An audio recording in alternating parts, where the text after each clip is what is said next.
నమస్తే అండి, welcome to Maha's మంత్ర. ఈరోజు నేను మీకు క్రిస్పీగా ఎంతో టేస్టీగా ఉండే కట్ మిర్చిని చూపించబోతున్నాను. కట్ మిర్చి కోసం మనము ముందుగా బజ్జీ మిరపకాయలు తీసుకోవాలి. ఇలా లావుగా ఉన్న బజ్జీ మిరపకాయలు తీసుకుని వాటిని శుభ్రంగా కడిగి పెట్టుకోవాలి. ఈ బజ్జీ మిరపకాయలకు నిలువుగా ఘాట్లు పెట్టుకోవాలి. వీడియోలో చూపిస్తున్న విధంగా అన్ని బజ్జీ మిరపకాయలకు కూడా ఇలా నిలువుగా ఘాట్లు పెట్టుకొని మిరపకాయలన్నింటినీ పక్కన పెట్టుకోవాలి. ఇప్పుడు బజ్జీ పిండి బ్యాటర్ కోసం శనగపిండిని తీసుకోవాలి.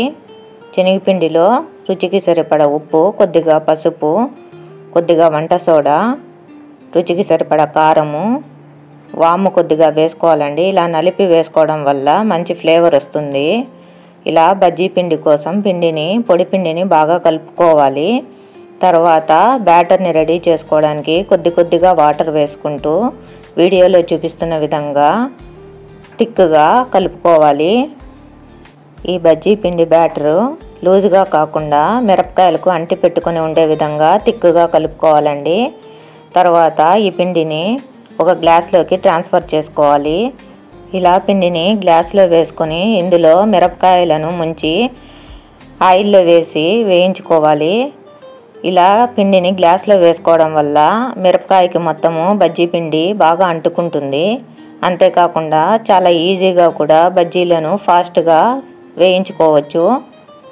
ఇలా ఒక్కొక్కటిగా బజ్జీ మిరపకాయలను గ్లాస్లో ఉన్న పిండిలో డిప్ చేసి ఆయిల్లో వేసుకోవాలండి.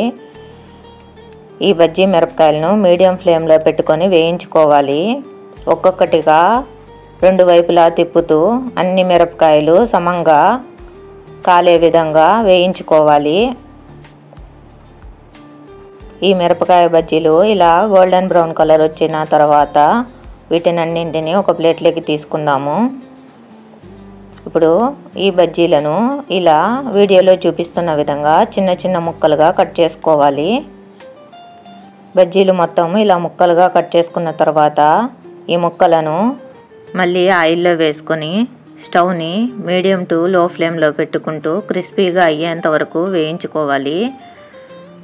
ఇలా బజ్జీ ముక్కలన్నింటినీ కూడా మనము క్రిస్పీగా అయ్యేంత వరకు వేయించుకొని అన్నింటినీ ఒక ప్లేట్లోకి తీసి పక్కన పెట్టుకుంటున్నాను. ఇప్పుడు ఈ కట్ మిర్చి మీద సన్నగా తరిగిన ఉల్లిపాయ ముక్కలు, కొత్తిమీర చల్లుకోవాలి. అలాగే కారము, చాట్ మసాలాను కూడా చల్లుకోవాలి. ఇది ఈ కట్ మిర్చికి మంచి టేస్ట్ని ఇస్తుందండి. ఈ వీడియో మీకు నచ్చినట్లయితే please like, share and subscribe. మళ్ళీ మరొక మంచి వీడియోతో కలుస్తానండి.